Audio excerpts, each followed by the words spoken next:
একটা ছেলেকে বাঘে আক্রমণ করলো, হাজার হাজার মানুষের দেখি তামাশা চাইতেছে, মনে হয় যে সাপের খেলা দেখাইতেছে। এই যে ইট মারতেছে, এই ইটগুলো ছেলেটার গায়ে তো পড়তে পারতো, গায়ে একটা লোক বাঘ ধরে রেখছে, আর ফাঁসাতুন যায় ইট দিয়ে মাথা বাড়ি বাড়ি দিলে বাঘিয়ে থাকে। দেখেন না, সবাই উপর থেকে ইট মারতেছে, মনে হয় যে হাঁপের খেলা দেখতেছে।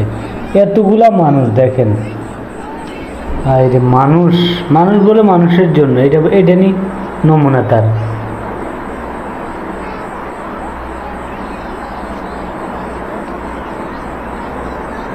একটা ছেলে গেছে, ভয়ে চলে আসতেছে, মানে এই ছেলেটার বিপদে ফালা রাখি চলে আসছে সবাই।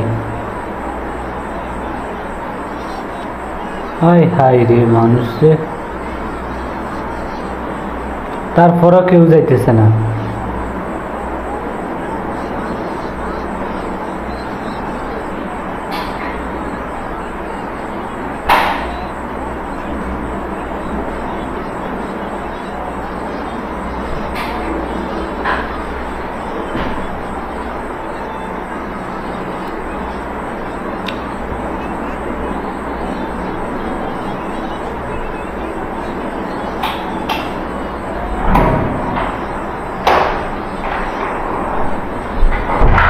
এ